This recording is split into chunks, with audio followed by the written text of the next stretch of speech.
Oh, that has caught the water. Might go in the water. And it did. The water. Close. Golf is a sport where it's certifiably bad news to make a splash. Golf course architects have this infernal habit of placing water between yourself and the hole, and that water can have a magnetic effect. The game of golf, it's said, can take you to some beautiful places. Golf balls, on the other hand, will bring you to some far less desirable locales. Here's Tom Rinaldi going outside the lines, outside the ropes, down the slope, and into the pond.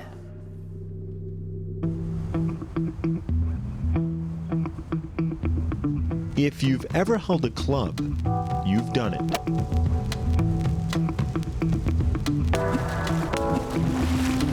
If you've ever made a swing, you've heard it. Fluff. Kaplong. Boom. It sounds like your whole world's coming to an end. Look out, water. By some estimates, more than 300 million golf balls are lost each year in the United States. But not all are lost for long.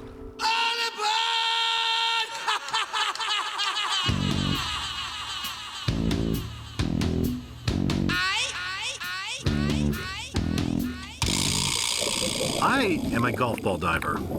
I go mining for the white gold, otherwise known as golf balls. I've had 90% of the people tell me I'm nuts. You got to be a maniac to do this kind of occupation. We're literally face down in the water, and this is what I do for a living.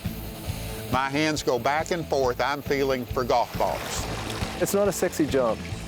It's distinctly not a sexy job. Golf ball retrieval has become a multi-million-dollar industry, and bad golf shots keep business booming. How does it work? Scuba divers are hired to recover golf balls so the balls can be cleaned and resold. Sound easy? We have one rule in searching for golf balls, and it's pretty simple. If it feels like a ball, put it in the bag. If it squirms, let it go.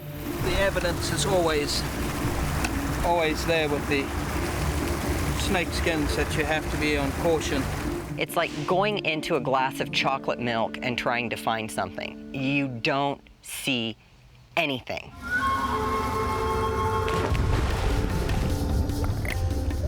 I tend to spend that first hour panicking. The things that are going through my head are, okay, is there a snapping turtle here? What kind of snakes might be in this water? Is there an alligator that's going to come up and hop on my back? You hear the stories at least once a year, somebody getting bit by an alligator. That's why, personally, you'll never see me below Maryland. I dived with an old boy years ago from Florida, and these young gators are a little more aggressive. This thing had locked onto his face. He had to go to hospital. They tore him up pretty good. Whether fearless or foolish, for them the white gold is worth the risk. On average, each recovered golf ball nets 8 to 10 cents. And with up to 3,000 balls in a single hazard, a good diver can make $300 on one hole alone. Craig Stewart, a former diver in the South African Navy, not only finds golf balls, he and his crew clean and sort every one he retrieves at his golf shop in Virginia Beach. My understanding is there's more used balls sold every year than there are new balls sold. So we're good for the game, I think. And I mean, that ball's just going to sit at the bottom of the pond doing what? Just, riding down there. So we get it out and keep it going. There are roughly 300,000 golf balls in Stewart's shop, each waiting to be refurbished and resold. Among them, bags of Titleist Pro V1s, the ball in highest demand, worth more than $1 a piece when in perfect shape. I think without the Pro V1, I don't know if we'd even have a business, to be honest with you.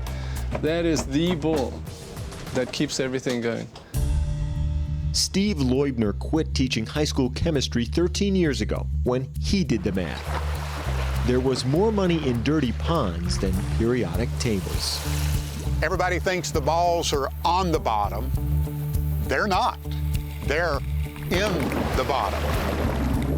That murk and mire hinders some divers, but helps others. The ones who dive illegally and without course permission at night, known as nighthawks. Nighthawks.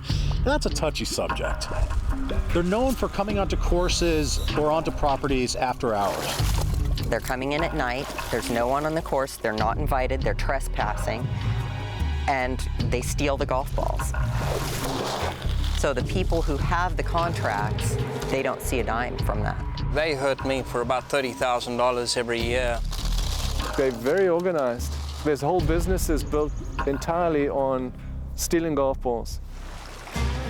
Whether stolen at night or recovered during the day, the challenge is the same. Finding balls and water hazards amidst more junk than you could ever imagine. You never know what you're going to find in a water hazard. How about that? I have found lamps. I have found shopping carts. Bicycles, found motorcycles. I have found ashtrays. I have found candles. Found a 60-ton dump truck in Miami. I found cash registers, guns. Most of the guns I found were up around the New York, Connecticut area, believe it or not. I found a guy's porno collection one day. I don't know if he found religion or if the old lady found his porno collection or whatever and tossed it in there. But the most common find is also the most predictable. Every week, I'm always finding clubs. I figure I've found maybe 10 or more entire sets. I'm hitting a set of Callaway Big Berthas that all came out of the same pond. Some guy quit the holy game of golf. I will say this, he didn't throw them bag and all in. He threw every club in, but he scattered them. In fact, it took me 2 trips to find them all. Oh my goodness, that is not a good signal from the marshal. As long as the game is played, the swing's ugly, the shots errant, there will be plenty of balls to keep the business thriving. And that's good news for divers, who have one simple message for golfers. Feed me.